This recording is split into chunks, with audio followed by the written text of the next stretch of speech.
पुण्याच्या नसरापूरमध्ये गावकरी आता चांगलेच आक्रमक झालेत।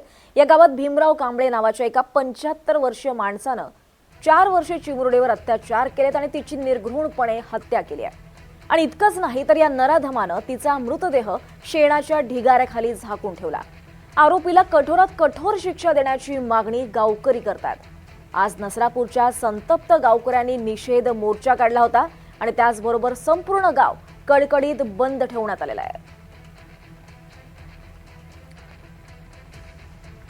पुणे जिल्ह्यात ही हादरवणारी घटना घडली आहे।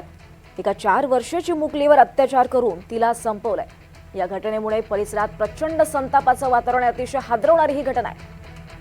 ग्रामस्थांकडून पुणे सातारा मार्गावर रास्ता रोको करण्यात येतोय। या आरोपीला फाशीची मागणी द्या, या आरोपीला आमच्या ताब्यात द्या अशी मागणी सातत्याने हे ग्रामस्थ करतायत।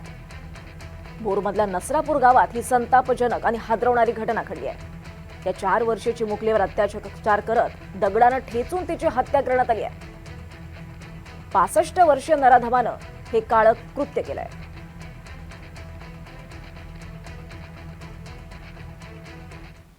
नसरापूरमधील 4 वर्षीय चिमुकलीवर जे अत्याचार झालेले आहेत त्यामध्ये ज्या संशयित आरोपीला पोलिसांनी अटक केली, हा संशयित आरोपी यापूर्वीचाच सराईत गुन्हेगार असल्याचं गावकऱ्यांकडून सांगितलं जातं आणि यापूर्वी देखील अत्याचाराच्या प्रकरणात तो जेलमध्ये होता असल्याचा या गावकऱ्यांकडून माहिती दिली जाते।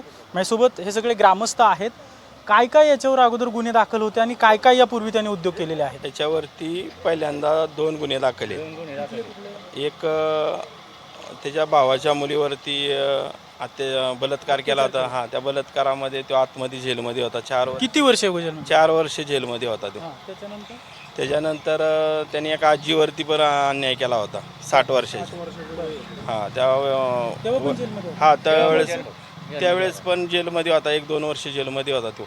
आणि सुटून कधी आला हा आरोपी? सुटून आलेला तरी त्याला झाले 5-6 वर्ष झालेली आहे। म्हणजे याची सगळं बॅकग्राऊंडच असं आहे खराब एकदम।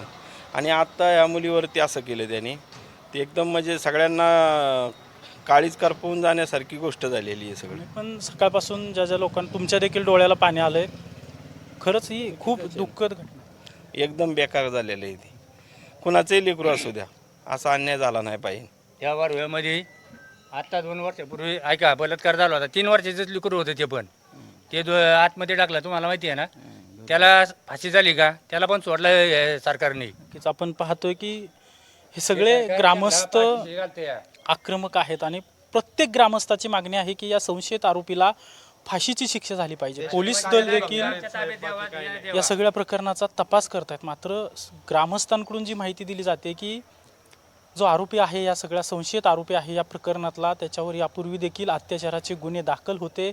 एकदा तो 2 वर्ष, त्यानंतर एकदा 4 वर्ष, असं 2 वेळा तो जेलमधून जाऊन आलेला आहे आणि अगदी 4-5 वर्षापूर्वी तो जेलमधून बाहेर आलेला आहे आणि हे 3रं कृत्य त्याने आता केल्याचं या सगळ्या ग्रामस्थांकडून सांगितलं जातं आहे। सध्या आपण ह्या महिला पाहतोय की या गावात मोर्चा निघणार आहे काही वेळानंतर आणि हे सगळे नागरिक जे आहेत ते आपलं दुकानं असतील किंवा शेतातलं कामं असतील सगळं साईडला ठेवून आता मोर्चाला निघालेले आहेत आणि मोठा विराट मोर्चा या गावात निघणार आहे आणि या मोर्चाची एकच मागणी असणार आहे की या प्रकरणातील आरोपीला फाशी झाली पाहिजे। कॅमेरा पर्सन निकेतन मानेसह अजिंक्य थाईगुडे, NDTV मराठी, पुणे। दरम्यान आक्रमक गावकऱ्यांनी जो वकील आरोपीला फाशीची शिक्षा मिळवून देण्यात यशस्वी होईल त्याला 2 लाखांचं बक्षीस देणार असल्याचं सांगितलंय। आता जे वकील नियुक्त केले जातील, तुम्ही म्हणताय की आम्ही गावातर्फे जे वकील या संशयित आरोपीला फाशीची शिक्षा मिळवून देतील त्या वकिलाला आम्ही बक्षीस देणार आहोत। हो, आम्ही जो संशयित आरोपी आहे, आरोपी नाही तो आरोपीच आहे, संशयित नाही, त्याचं नाव सांगतो, कांबळे म्हणून, साळवडे म्हणून गावचा आहे तो, कांबळे म्हणून आहे। त्या आरोपीला जो व्यक्ती फाशी देईल त्याला आम्ही 2 लाख रुपये देणार आहे त्या वकिलाला गावातर्फे।